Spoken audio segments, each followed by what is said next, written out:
بسم اللہ الرحمن الرحیم الحمد للہ رب العالمین والصلاة والسلام علی نبینا و حبیبنا و امامنا و قدوتنا محمد وعلی آلہ و اصحابہ اجمعین، اما بعد۔ جیسا کہ میں نے اس پروگرام میں وعدہ کیا تھا کہ آج میں اس زمینے میں شرک کے بارے میں بات کروں گا، اور یہ بڑا ہی اہم اور حساس موضوع ہے، تو اس لیے غور سے سنیں۔ تو میں اپنے علم کے مطابق جو میں نے قرآن کو سمجھا ہے اور جو دین کو سیکھا ہے، اس کی روشنی میں نے جس چیز کو شرک سمجھا ہے کہ جو شرک ہے، وہ انشاءاللہ میں اختصار کے ساتھ آپ کے سامنے رکھوں گا۔ تو سب سے پہلی چیز آپ یہ سمجھ لیں کہ انسان کی فطرت یہ ہے، ہم سب کی، کہ جس چیز کو انسان بہت زیادہ خطرناک سمجھتا ہے نا، بہت زیادہ خطرناک، تو اس میں 1% بھی اگر ہو نا کوئی امکان، تو پھر بھی انسان رسک نہیں لیتا۔ 50-50 نہیں، 1% بھی ہو نا امکان، رسک نہیں لیتا۔ مثلا میں آپ کو مثال دیتا ہوں جو ہر وقت ہماری زندگی میں پیش آتے رہتے ہیں واقعات۔ مثلا کہ کہیں کو فلائٹ اڑی ہے اور کسی نے فون کر دیا کہ یہ اس میں بم رکھا ہوا ہے۔ آج تک آپ نے دیکھا ہے کہ اس طرح کے فون کبھی صحیح ہوئے ہیں؟ ہمیشہ جھوٹ، ایک بھی نہیں ہوا ہوگا میرا خیال ہے کبھی کہ جو صحیح ہوا ہو، ہمیشہ جھوٹ ہوتا ہے۔ لیکن کبھی ایسا ہوا ہے کہ اس طرح کا فون کیا جائے اور اس فلائٹ کو اتار کے اس کی تلاشی نہ لی گئی ہو؟ کبھی ایسا ہوا نہیں۔ کیوں؟ کہ ٹھیک ہے، کبھی ایسے فون سچے نہیں ہوئے جی، ہمیشہ جھوٹے ہوتے ہیں۔ لیکن اگر سچا ہو گیا تو پھر کیا بنے گا؟ کوئی بچنے کی صورت نہیں ہے۔ بم اور وہ فضا میں، نیچے بھی ممکن نہیں، فضا میں وہ کوئی شکل نہیں۔ تو روزانہ یہ جھوٹ لوگ بولتے ہیں، تماشے ہوتے ہیں، تو کیا ہوتا ہے؟ کیوں؟ انسان کی فطرت ہے کہ جہاں بہت زیادہ خطرہ ہو کوئی رسک نہیں لیتا۔ میں ایک اور مثال دیتا ہوں آپ کو۔ مثلا کوئی پارٹی ہے بڑے 5 اسٹار ہوٹل میں، وہاں کسی نے فون کر دیا ہے کہ یہاں جو کھانا لگا ہوا ہے میزوں پہ، اس میں جی زہر ملا ہوا ہے۔ فون کر دیا ہے، امکان ہے، ایسے فون بھی اکثر جھوٹے ہوتے ہیں، چلو اعلان ہو گیا۔ آپ بتائیں کوئی آدمی وہاں کھانا کھائے گا؟ بلکہ آپ ہزاروں پیسے بھی دیں نا، کوئی نہیں کھائے گا۔ آپ ڈنڈے مار کے بھی لوگوں کو لائیں نا کھانا دیں، جن کو پتا ہے کہ کسی نے فون کیا اس میں زہر ہے، وہ کھانا نہیں کھائے گا۔ آپ ڈنڈے مار رہے ہو نا تو لوگ بھاگیں گے، بہترین کھانا پڑا۔ کیوں؟ شک ہے کہ اس میں زہر ہے۔ کیوں شک ہو تو پھر بھی آپ دوڑ رہے ہیں؟ کیوں؟ اس لیے اگر نکل آیا واقعی صحیح ہوا تو پھر کیا بنے گا؟ یہ فطرت ہے ہماری۔ اچھا، اسی لیے جب ہم کہتے ہیں شرک، کہ اللہ کا شرک کی معافی نہیں ہے، جیسا کہ ابھی ہم نے پڑھا، ان اللہ لا یغفر ان یشرک بہ، اللہ نے فیصلہ کر لیا کہ شرک کو اللہ معاف نہیں کرے گا، اور اس کے سوا جو کچھ ہیں جس کے لیے چاہے گا اللہ معاف کرے گا۔ ناقابل معافی جرم ہے، جس سے سارے اعمال ضائع ہو جاتے ہیں۔ کسی نے ساری زندگی صدقے خیرات اور عمرے اور حج اور نمازیں اور تہجد سب کچھ کیا، ذرا برابر شرک ہے تو اللہ تعالیٰ اٹھا کے اس کے منہ پہ پھینک دے گا، اور سارے اعمال جو ہیں وہ خاک کا ڈھیر بن جائیں گے، ان کی کوئی حیثیت نہیں ہوگی۔ یہ ہے شرک جو اللہ تعالیٰ نے بتایا، اتنی خطرناک چیز۔ تو اب ہم زندگی میں اسے اتنا لے لیتے ہیں آسان، تو کوئی نہیں جی یہ کہہ رہا ہے شرک ہے، اور یہ کہہ رہا ہے نہیں ہے، اور یہ کہہ رہا ہے فلاں، تو یہ کہہ رہا ہے فلاں، تو یہ اس طرح کی حالت میں ہوں، او جو فلاں یہ کہہ رہا ہے شرک نہیں، اور فلاں یہ کہہ رہا ہے۔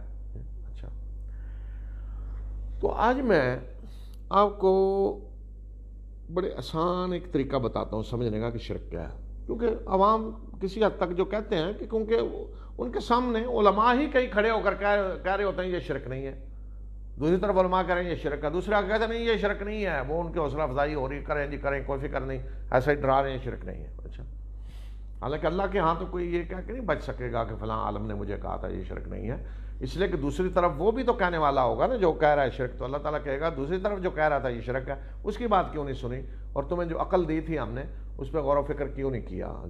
تو شرک کو اللہ تعالیٰ نے کہا ان الشرک لظلم عظیم، عظیم ظلم ہے۔ چھوٹا موٹا ظلم نہیں ہے، کوئی عظیم ظلم ہے یہ، اتنا بڑا ظلم ہے یہ۔ تو ساری قومیں جن کی طرف اللہ نے انبیاء بھیجے، حضرت نوح اور قوم عاد اور سمود، جرم کیا تھا؟ شرک تھا، سب قوموں کا شرک تھا۔ تو اب بغیر اس کے ہم یہ کہیں جی فلاں عالم یہ کہہ رہا ہے اور فلاں یہ کہہ رہا ہے شرک ہے، اور فلاں بڑا آسان طریقہ شرک سمجھ، جس میں ہم سب کا اتفاق ہے، وہ کیا ہے کہ دیکھیں نا، اس میں تو کوئی کسی کو اختلاف نہیں نا کہ رسول اللہ صلی اللہ علیہ وسلم کی جن لوگوں کی طرف بعثت ہوئی ہے مکہ میں، آپ کو اللہ تعالیٰ نے مکہ میں مبعوث کیا نا، جن کی طرف بعثت ہوئی ابتدا میں، تو آپ کے مخاطب وہی تھے، آپ پوری انسانیت کے لیے رسول بن کر آئے، لیکن آپ کی دعوت وہیں سے شروع ہوئی ہے نا، جن کو آپ نے سب سے پہلے دعوت دی، قریش اور سارے عرب۔ اچھا، اس میں تو کوئی شک نہیں نا کسی کو کہ وہ مشرک تھے، قرآن نے انہیں مشرک کہا ہے، کوئی شک ہے؟ وہ کہہ سکتا ہے نہیں جی وہ تو مشرک نہیں تھے، کوئی شک ہے؟ نہیں، سب ہم مان رہے ہیں سارے فرقے کہ وہ مشرک تھے۔ اچھا، تو اب آئیں دیکھ رہے ہیں کہ ان کا شرک کیا تھا، تو سمجھ آ جائے گی شرک کیا ہوتا ہے جی۔ اچھا، تو دیکھیں کیا تھے وہ۔ ہمارے ہاں عموماً میں نے خود پڑھا، بچپن میں پڑھا دیا جاتا ہے کہ جو کافر اللہ کو نہیں مانتے تھے، یعنی رسول اللہ صلی اللہ علیہ وسلم کہ بعثت جہاں ہوئی، وہ کافر مکہ والے اللہ کو نہیں مانتے تھے، تو کیا یعنی وہ اللہ کو کہتے اللہ نہیں ہے کوئی، اللہ کے منکر تھے، یہ ہمیں پڑھایا جاتا ہے، آج بھی پڑھایا جا رہا ہے، تو اللہ کے منکر تھے۔ اچھا، میں نے جب بچپن میں یہ پڑھا، بعد میں جب سیرت پڑھی، سارا تاریخ قرآن پڑھا، تو پتہ چلا جی مکہ والے تو نہ صرف یہ کہ اللہ کو مانتے تھے، بلکہ عبداللہ ان کے نام تھے، عبد الرحمن ان کے نام تھے، حج کرتے تھے اللہ کے گھر کا، عمرے کرتے تھے، طواف کرتے تھے، اور اللہ کے گھر آنے والوں کی خدمت کرتے تھے حاجیوں کی، اور اسے بہت بڑی نیکی سمجھتے تھے، اور 4 مہینے حج اور عمرے کے لیے جو حرام تھے ان کی سخت پابندی کرتے تھے، کوئی سوال ہی نہیں کہ ان میں ہتھیار اٹھائے، اللہ کے حرم کی حدود میں، اور کسی کے باپ کا قاتل بھی سامنے آ جائے تو اس پہ ہاتھ نہیں اٹھاتا تھا۔ تو یہ کس کے قانون کی پابندی ہو رہی تھی؟ رب العالمین کے قانون کی، اللہ کے قانون کی پابندی ہو رہی تھی، اور ہمیں پڑھایا جاتا ہے جی وہ اللہ کو مانتے نہیں تھے۔ یہ کیسی بات ہے کہ اللہ کو مانتے نہیں تھے؟ وہ تو اللہ کی عبادت کر رہے تھے، حج کر رہے تھے، عمرے کر رہے تھے، قربانیاں اللہ کے لیے کر رہے تھے، یہ سارا کچھ کر رہے تھے۔ حضرت ابراہیم کی اولاد تھے، حضرت اسماعیل کی اولاد، تو آپ کیا سمجھتے ہیں کہ حضرت اسماعیل کی اولاد کافر تھی؟ ایک نبی کی اولاد کافر ہوگی؟ حضرت اسماعیل کی اولاد مسلمان تھی نا، تو اللہ کے گھر کے متولی بنے وہاں۔ تو شرک کب آیا وہاں؟ عمر بن لحی قبیلہ خدا کا سردار تھا جو پہلی دفعہ بت لے کر آیا اور وہاں بت پرستی پھیلی، اس سے پہلے تو وہ مسلمان تھے۔ اب یہ ہے کہ جب وہ اللہ کو مان رہے تھے، کیا مان رہے تھے کہ ان سے قرآن میں اللہ تعالیٰ نے سوال کیا، ان سے پوچھو آسمان و زمین کس نے پیدا کیا؟ کہیں گے اللہ نے۔ بارشیں کون برساتا ہے؟ اللہ۔ فصلیں کون اگاتا ہے؟ اللہ۔ تمہیں اولادیں کون دیتا ہے؟ اللہ۔ یہ ساری چیزیں وہ مانتے تھے، سب کچھ اللہ کرتا ہے۔ اچھا، اب سوال یہ ہے کہ وہ بت جو انہوں نے بنائے ہوئے تھے ان کے بارے میں کیا خیال تھا؟ کیا وہ اپنے کسی بت کو یہ سمجھتے تھے کہ انہوں نے ہمیں پیدا کیا؟ نہیں۔ یہ بارشیں برساتے ہیں؟ نہیں۔ یہ فصلیں اگاتے ہیں؟ نہیں، یہ تو نہیں تھا۔ اور وہ بت تھے کن لوگوں کے؟ وہ سارے ان نیک لوگوں کے بت تھے جو گزر چکے تھے، خواہ وہ نیک تھے یا نہیں، جنہیں وہ نیک سمجھتے تھے، سب ان کے بت تھے۔ یہ لات اور منات اور عزا اور جو جتنے بت تھے، کچھ تھے بڑے بڑے قومی سطح پہ، تمام عرب جن کو مانتے تھے، کچھ الگ الگ قبیلوں کے تھے جی، ہر قبیلے کا اس کا، یہاں وادی نخلا میں ایک بت تھا، طائف والوں کا اپنا تھا، مدینہ والوں کا ادھر تھا، ادھر سب کے اپنے اپنے بت تھے۔ یہ جتنے بھی بت تھے ان سب کے بارے میں ان کا ایمان تھا، عقیدہ تھا کہ اللہ کے نیک بندے گزرے ہیں۔ اچھا، اب حج میں تلبیہ پڑھتے تھے قریش، جو آج ہم تلبیہ پڑھتے ہیں، لبیک اللہم لبیک، کہ اللہ میں حاضر ہوں، تیرا بندہ حاضر ہے، تیرے گھر آ رہا ہے حج کرنے، لا شریک لک لبیک، تیرا کوئی شریک نہیں، بندہ تیرا حاضر ہے تیرے سامنے، لبیک، ان الحمد والنعمت لک والملک، بے شک حمد شکر کا حقدار تو ہے، تعریفیں تیری ہیں، بادشاہی تیری ہے، نعمتیں ساری تیری دی ہیں، یعنی شکر تیرا، تعریفیں تیری، بادشاہی تیری، نعمتیں ساری تیری دی ہوئی ہیں، لا شریک لک، تیرا کوئی شریک نہیں۔ یہ تلبیہ جو آج ہم پڑھتے ہیں یہ قریش بھی پڑھتے تھے، اور سارے مشرکین عرب پڑھتے تھے، جنہیں قرآن نے مشرک کہا، رسول اللہ صلی اللہ علیہ وسلم لڑے جن کے خلاف، سارے یہ تلبیہ پڑھتے تھے، تیرا کوئی شریک نہیں۔ تو یہ جو تھے یہ کیا تھے؟ سارے یہ لات اور منات اور عزا اور یہ کیا تھے؟ اچھا، جب انہوں نے دیکھا کہ یہ تلبیہ ہم پڑھ رہے ہیں اور بت بھی آ گئے، تو پھر اس تلبیہ میں ایک ترمیم کی انہوں نے، ایک ترمیم کی۔ وہ ترمیم کیا تھی؟ غور سے سنیں کہ آخر میں جب کہتے ہیں نا لا شریک لک، تو ترمیم یہ تھی الا شریکن تملکہ وما ملک، کہ ویسے تو تیرا کوئی شریک نہیں سوائے اس کے کہ جو تیرا اپنا ہی ہے، تو اس کا بھی مالک ہے، اس کی ہر چیز کا بھی مالک ہے، یعنی غیر تو کوئی نہیں، یہ تو پھر تیرے اپنے ہی بندے ہیں نا، غیر تو نہیں ہے نا، تو ان کا مالک ہے، ان کی ہر چیز کا مالک ہے، ان کے سوا کوئی شریک نہیں۔ یہ ترمیم کی کرنی پڑی نا، اس لیے جب کہہ رہے ہیں تیرا کوئی شریک نہیں اور دوسری طرف ٹھہرائے ہوئے ہیں جی، تو تضاد آ رہا تھا نا، تو ان کا ترمیم کر لیتے ہیں، ترمیم کو ہوگی۔ اور اس ترمیم کو اللہ کے رسول صلی اللہ علیہ وسلم نے آ کر ختم کر کے تلبیہ جو ہے، جو اصل حج کی روح ہے، اس کو اصلی شکل میں بحال کیا۔ اچھا، اب یہ جتنے نیک لوگ جن کے بت نے بنائے ہوئے تھے مجسمے، نیک لوگوں کے، اب میں ایک مثال دیتا ہوں کہ جو لات تھا طائف والوں کا بت، یہ ایک نیک شخص تھا کہ جو حج کرنے آ رہے ہوتے ان کو ستو پلاتا، خدمت کرتا نا، حاجیوں کی خدمت۔ تو ظاہر ہے لوگوں کی نظر میں کہ نیک انسان حاجیوں کی خدمت کر رہے ہیں ایک بابا صاحب، تو جب فوت ہوا تو مجسمہ بن گیا، اسی کو پوجا شروع ہوگی۔ تو اب ان کے بارے میں اعتقاد کیا تھا؟ لات عزا فلاں، وہ یہ نہیں کہتے تھے ہمارے خالق ہیں، اولاد دیتے نہیں، وہ کہتے ہیں ان کی برکت سے، ان کے وسیلے سے اللہ ہماری دعائیں سنتا ہے، ان کے وسیلے سے بارشیں برستی ہیں، ان کے وسیلے سے اولاد ملتی ہے، ان کے وسیلے سے ہمیں یہ ملتا ہے، ان کے واسطے سے ہمیں رزق اللہ دیتا ہے، ان کے واسطے سے تکلیفیں دور ہوتی ہیں، یہ ہماری مشکل کشائی کرتے ہیں، حاجت روائی کرتے ہیں جی۔ تو پھر جب یہ کہ ان کے وسیلے سے سب کچھ ملتا ہے، ان کے صدقے ملتا ہے، ان کے ذریعے ملتا ہے، ان کے واسطے سے ملتا ہے، تو پھر کیا ہوا کہ اب ان کو خوش رکھنا چاہیے۔ اگر یہ خوش ہوں گے تو ان کے واسطے سے ملے گا، اور اگر ناراض ہوں گے تو تباہی آئے گی، نہیں ملے گا۔ تو گویا کہ نفع نقصان کا مالک سمجھ لیا گیا انہیں، کہ یہ ہمیں نفع پہنچائیں گے، راضی ہوں گے تو نفع پہنچائیں گے، ناراض ہوں گے تو نقصان پہنچائیں گے، نفع نقصان کا مالک سمجھ لیا گیا۔ راضی ہوں گے تو مشکلیں حل کریں گے، مشکل کشاں ہیں، ناراض ہو جائیں گے تو مشکلوں میں مبتلا کریں گے جی، یہ سمجھ لیا گیا۔ اچھا، اب یہ ہے کہ چونکہ انہیں راضی رکھنا ہے تاکہ ہماری مشکلیں حل ہوں جی، تو پھر کیا شروع ہوا؟ جہاں بت تھے وہاں نظر دی جاتی، جا کے ان کو خوش کرنے کے لیے چراغے چڑھائے جاتے، قربانیاں وہاں جا کر کی جاتی، فصلوں میں برکت کے لیے ان کا حصہ مقرر کیا جاتا، اونٹنی گائے بکریاں جب دودھ دیتی تو دودھ وہاں چڑھایا جاتا جا کر، بکریاں یا اونٹنیاں جو ان کے بچے ہوتے وہ نظر مان لی جاتی کہ یہ بچہ جو ہے جس کو وہ بت کے لیے نظر کے طور پہ رکھ دیا جاتا تھا، اور ان کے طواف جا کر کیے جاتے، پھر فالیں وہاں سے نکالی جاتی قسمت معلوم کرنے کے لیے۔ تو یہ مراسم عبودیت جو ہے، مراسم عبودیت، نظر، نیاز، قربانی، سجدہ، رکوع، طواف جی، یہ سارا کچھ ان کے لیے وقف ہو گیا جو اللہ کے لیے تھا، اللہ کے لیے بھی کر رہے تھے جی۔ فصلوں میں حصہ اللہ کا بھی ہوتا تھا، ان بتوں کا بھی ہوتا تھا، جانوروں میں حصہ اللہ کا بھی رکھتے، ان بتوں کا بھی رکھتے۔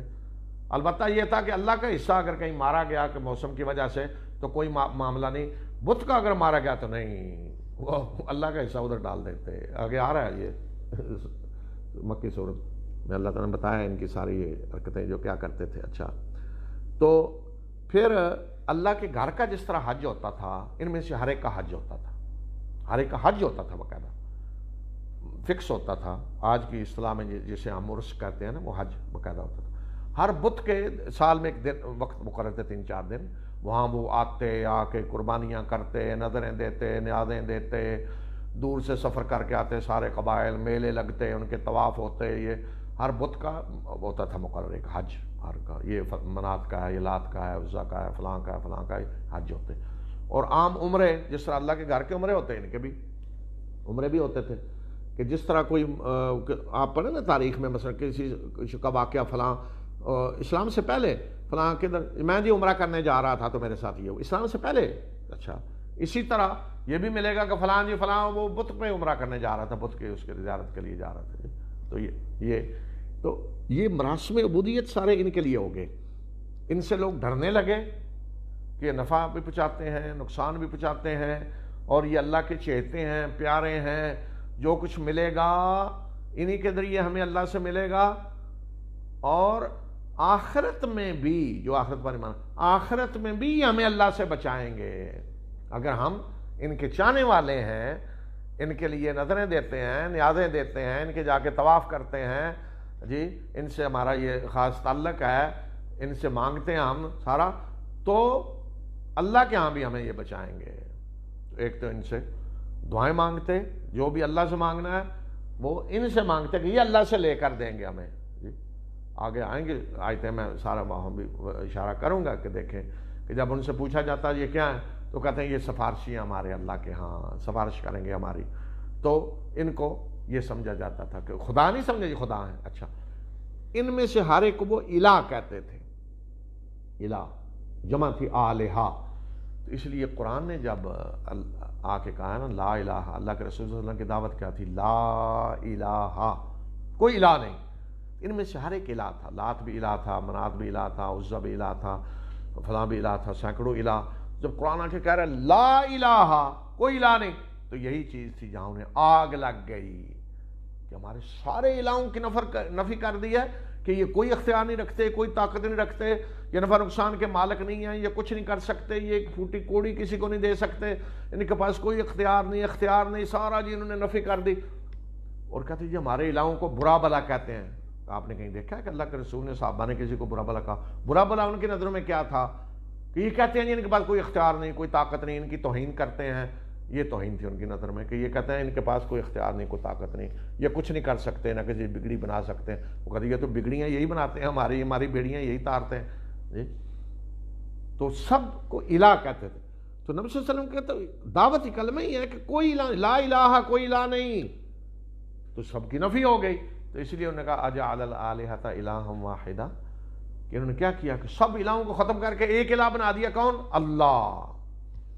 کوئی الہ نہیں، کوئی معبود نہیں. یہ جتنے تھے یہ حاجت روا بنائے ہوئے مشکل کشا اور یہ کر رہے ہیں، جن سے وہ نظریں دی جا رہی، نیازیں دی جا رہی، طواف ہو رہے ہیں، جن کے حج ہو رہے ہیں، عمرے ہو رہے ہیں، جن کو حاجت روا مشکل کشا، ہر ایک کی نفی ہوگی کہ کوئی ان میں سے الہ نہیں، کسی کے پاس خدائی کا کوئی اختیار نہیں الا اللہ، سوائے اللہ کا. یہ تھا جھگڑا. تو اسی پہ جھگڑا ہو رہا تھا نا. ابو سفیان جی رسول صلی اللہ علیہ وسلم کے چچا زاد بھائی ہے ایک نا، وہ ابو سفیان بنو امیہ وہ نہیں ہے، رسول صلی اللہ علیہ وسلم کے چچا زاد بھائی. جی آپ جب فتح مکہ کے لیے آ رہے تھے، راستے میں آ کر اس نے اسلام قبول کیا، تو رسول اللہ صلی اللہ علیہ وسلم کو بڑی تکلیف کہ چچا زاد بھائی میرے خلاف لڑتا رہا ہے. تو آپ نے منہ موڑ لیا، منہ موڑ لیا. تکلیف تھی، میرا چچا زاد بھائی میرے خلاف لڑتا رہا، جسے آگے بڑھ کر میری حمایت کرنی چاہیے تھی. تو حضرت علی کے پاس گئے، تو حضرت علی نے کہا کہ جائیں وہ آیت پڑھیں جو کچھ حضرت یوسف کے بھائیوں نے کہا تھا یوسف سے.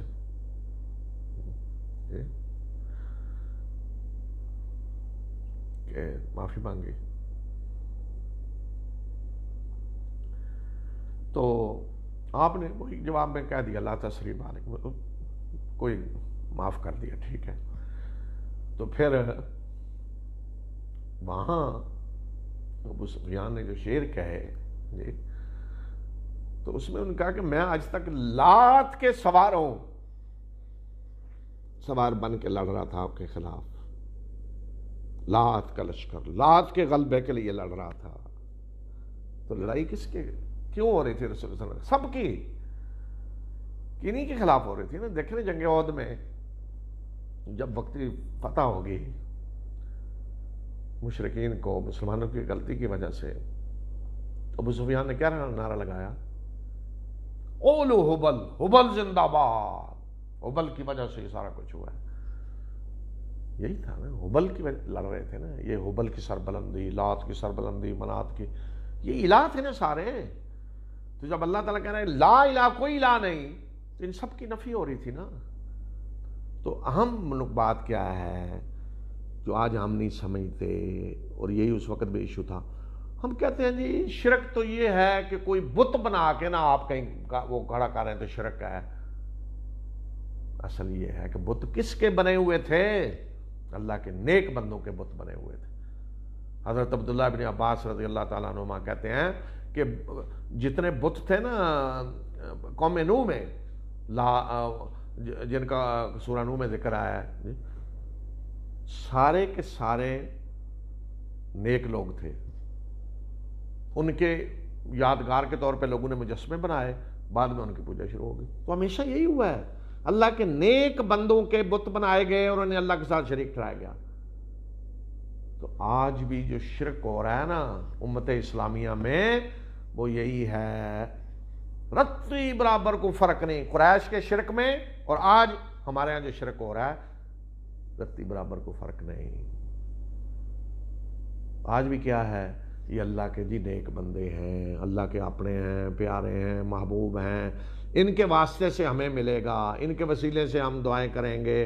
اور پھر جب ان کے وسیلے سے دعائیں کرنی ہے، ملنا ہے، یہ حاجت روا مشکل کشا ہیں، تو پھر ان کو راضی کرنے کے لیے ان کے نام کے ختم دیے جاتے ہیں، نظریں دی جاتی ہیں، نیازیں دی جاتی ہیں، سارا کچھ کیا جاتا ہے تاکہ ان کے ریکارڈ میں ہو کہ فلاں شخص نے میرے لیے اتنے ختم دیے تھے، نیازیں دی تھی، نظریں دی تھی، تو یہ دنیا میں بھی ہماری مشکلیں حل کریں، ہمارے مسائل حل کریں، اور آخرت میں بھی یہ ہمیں بچائیں.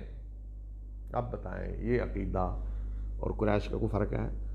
صرف فرق یہ ہے کہ انہوں نے باقاعدہ مجسمے بنائے ہوئے تھے، ہم نے ابھی تک مجسمے نہیں بنائے، اور شاید بنائے بھی نہ، ہم نے قبروں کے اوپر مزار بنا لیے ہیں. ورنہ وہ شرک اور اس شرک میں رتی برابر فرق نہیں ہے. اور دیکھیں ایک میں مثال دیتا ہوں دنیاوی آپ کو.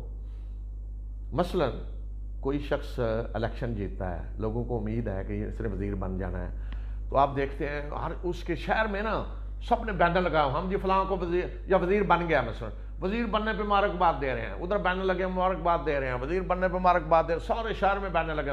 بڑا خرچ کر رہے ہیں نا بینر لگانے والے. کیوں خرچ کر رہے ہیں بینر لگانے والے؟ کہ اس کے ریکارڈ میں آ جائے کہ ہم نے اس کے وزیر بننے پہ کتنا خرچ کیا، بینر لگائے، بلکہ اخباروں میں اشتہار دیے لاکھوں کے. کیوں؟ اس سے اپنے کام کروانے ہیں. اس کے ریکارڈ میں ہوگا فلاں نے میرے وزیر بننے پہ تو اشتہار دیے مبارکباد پہ، اخبار پہ اور ٹی وی پہ بھی دیا، تو وزیر بن کے اس سے کام کروائیں گے آپ نے. تو یہی چیز ہے، جب یہ اعتقاد ہے کہ یہ مشکل کشا ہیں، حاجت رواں ہیں، مشکلیں حل کرتے ہیں، اللہ سے لے کے دیتے ہیں. میں یہ نہیں کہہ رہا یہ خود دیتے ہیں، یہی اعتقاد ہے نا، یہ جی ہمیں اللہ سے لے کے دیں گے، ان کے واسطے سے اولاد ملے گی، ان کے واسطے سے فصلیں اگیں گی، یہ ہوگا، برکت ہوگی کاروبار میں. تو پھر کیا ہے کہ جب ہم ان کے ختم دیں گے، نظریں دیں گے، نیازیں دیں گے فلاں، تو ان کے ریکارڈ میں ہوگا کہ فلاں تو جی دیکھیں سینکڑوں، ہر 11ویں پہ ہمارا ختم دیتا ہے، اور ہر فلاں وہ ہمارے کنڈے وہ دیتا ہے، اور ہر فلاں کرتا ہے. تو یہ ان سے تعلق ہمارا گہرا ہو جائے اس طرح کا، تو ہمارے مسئلے یہ دنیا میں بھی حل کریں اور آخرت میں بھی پھر یہی ہمیں بچائیں. تو یہی وہاں بھی ہو رہا تھا جی. تو جو اللہ کے حقوق ہیں انہیں دیا. پھر جب آپ مانگتے ہیں کسی سے، ایک آدمی دور بیٹھا ہے، زندہ ہے، یہ بہت اچھا، ایک زندہ ہے، تو آپ اس کے پاس جا کے ٹھیک ہے اس سے کہیں جی میرے لیے اللہ سے دعا کریں. لیکن اگر کوئی زندہ دور بیٹھا ہے یا فوت ہو چکا ہے، تو آپ جب مانگ رہے ہیں اس سے دور بیٹھے، سینکڑوں کہیں یا 10 میل کہیں یا فون کے بغیر، ان چیزوں کے بغیر، تو آپ اعتقاد رکھتے ہیں کہ وہ سنتا ہے اور سن کر کارروائی بھی کرے گا میری دعا پہ. تو یہ اللہ کی صفت نہیں ہے کہ اللہ ہر بات سن رہا ہے. کوئی اور اللہ کی طرح اس طرح سنتا ہے دور سے بغیر اسباب کے؟ کوئی اور کسی اور کو جب آپ کہیں یہ اللہ کی طرح غیب جانتا ہے تو یہ شرک نہیں ہے. آپ کہیں گے اللہ کی طرح ہر کام کرنے پہ قدرت رکھتا ہے جس طرح اللہ رکھتا ہے، یہ شرک نہیں ہے. اللہ کی صفات ہیں جتنی، ان صفات میں جب شریک ٹھہرا دیں گے تو یہ شرک نہیں ہے. جب زندہ ایک آدمی ہے تو پتہ ہے یہ صرف مثلا پنجابی یا اردو جانتا ہے، اور اگر کوئی آ جائے اس کے پاس تو وہ پتہ ہے نہیں سمجھتا، دوسری زبان ترجمہ کیا جائے گا، کوئی عربی بولنے والا آ جائے یا اور کوئی ترجمہ ہوگا، جی مترجم لائیں.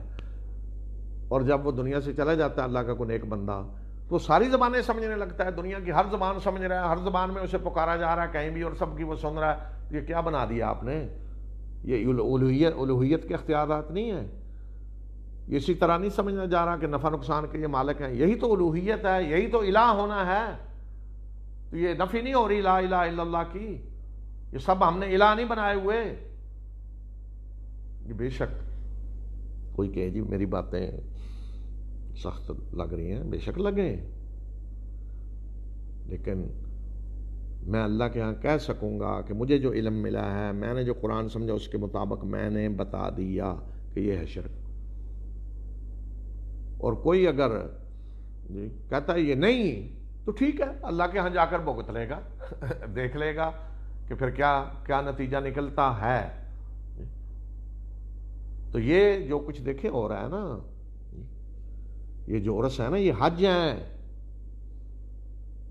جس طرح آپ حج پہ جاتے ہیں نا، اسی طرح عرس ہے، یہ حج پہ جا رہے ہیں۔ اللہ کے گھر کے مقابلے میں حج ہو رہا ہے، عمرے ہو رہے ہیں اللہ کے گھر کے مقابلے میں۔ جہاں وہاں عمرہ ہے، یہاں ہر جگہ عمرے ہو رہے ہیں۔ یہ شرک نہیں ہے؟ رسول اللہ صلی اللہ علیہ وسلم نے فرمایا کہ صرف 3 مسجدیں ہیں جن کے سوا کہیں کوئی رخت سفر باندھ کے سفر کر کے نہیں جائے گا، اللہ کا گھر، آپ صلی اللہ علیہ وسلم کی مسجد نبوی اور مسجد اقصی۔ باقی اگر کہیں جائیں گے، دیکھیں نا حالت ہے، ہم کہتے ہیں مکہ مکرمہ، چلو اردو میں ہم کہتے ہیں مکہ شریف، اچھا مدینہ شریف، ٹھیک ہے شریف ہے منورہ، اس سے بڑی شرف کیا ہے؟ اللہ کے رسول صلی اللہ علیہ وسلم کا شہر مدینہ شریف ہم کہتے ہیں، مدینہ سے بڑا شریف کون سی جگہ ہو سکتی؟ مکہ، اچھا۔ اور ساتھ آج ہم نے ہر جگہ کو نہیں شریف بنایا ہوا، جہاں کو قبر ہے یہ گاؤں شریف، یہ شہر شریف، یہ فلاں شریف، یہ شریف، یہ شریف، جہاں قبر ہے وہ شریف ہے۔ یہ اللہ کے گھر کا مقابلہ نہیں ہے، یہ اللہ کے رسول صلی اللہ علیہ وسلم کے مقابلے میں نہیں ہے۔ تو یہ کیا ہے سارا؟ اس کے بعد ہم کہ نہیں جی ہم تو شرک نہیں کرتے، تو اس میں کوئی شک نہیں کہ یہ سارا شرک ہے۔ اور یہ بھی میں بتا دوں کہ اللہ کے سارے نیک بندے جی، ان میں سے کسی نے اس چیز کی دعوت نہیں دی، کسی نے اپنی زندگی میں ایسی بات نہیں کی، انہوں نے توحید کی دعوت دی، سب نے اللہ کی بندگی کی طرف بلایا۔ اور اس کے بعد جو کچھ اب ہو رہا ہے وہ قیامت کے دن برات کا اعلان کر دیں گے کہ جو کچھ یہ کرتے رہے ہمارا اس سے کوئی تعلق نہیں، ہمیں کوئی پتہ نہیں یہ کیا کر رہے تھے۔ اور بلکہ قرآن میں اللہ تعالیٰ نے فرمایا کہ وہ دشمن بن کے کھڑے ہوں گے ان لوگوں کے جو یہ سارا کچھ ان کے خلاف کرتے رہے، اور جی انہیں اللہ ہی کے مقابلے میں لا کھڑا کیا، اللہ کے بندوں کو۔ تو یہ ہے شرک جو قریش شرک کر رہے تھے، جو قوم نوح میں شرک ہو رہا تھا۔ ایک مسلمان قوم تھی بگڑی ہوئی قریش، اللہ کے نبی کی اولاد مسلمان بگڑ گئے، ان کے ہاں شرک آ گیا، نماز کی شکل بھی انہوں نے بگاڑ لی۔ چلو وہ تو قرآن نے کہا کہ ما کان صلاتہم عند البیت الا مکاء وتصدیہ، کہ اللہ کے گھر کے پاس ان کی نماز کیا تھی؟ تالیاں بجانا اور سیٹیاں بجانا۔ لیکن حج تو تھا نا، حج اسی طرح کر رہے تھے جس طرح حضرت ابراہیم کے جسے چلا آ رہا تھا، صرف انہوں نے 1-2 بدعتیں شامل کی تھی۔ ایک تو قریش عرفات میں نہیں جاتے تھے، صرف قریش، اور باقی یہ تلبیہ میں جو کچھ انہوں نے کیا ہوا تھا۔ تو اللہ کے گھر کا حج اور عمرے کر رہے ہیں، اللہ سے ڈر بھی رہے ہیں، اللہ کے قانون کی بھی پابندی کر رہے ہیں، اور ساتھ کیا ہے کہ شرک، اور شرک کیا، جتنے بت تھے سب کے بارے میں اعتقاد تھا کہ اللہ کے نیک بندے ہیں، چہتے ہیں، پیارے ہیں، اللہ کے محبوب ہیں، اللہ کے، یہ تھا اعتقاد۔ اور انہوں نے اللہ کے محبوب بندوں کو مجسمے بنا لیے۔ ہم نے آج جن کو ہم سمجھتے ہیں کہ اللہ کے محبوب ہیں، ان کے قبروں پہ ہم نے مزار بنا لیے ہیں، اور جو کچھ وہ انہیں الوہیت کے حقوق دے رہے تھے، ہم نے بھی انہیں الوہیت کے سارے اختیارات اور حقوق دیے ہوئے ہیں۔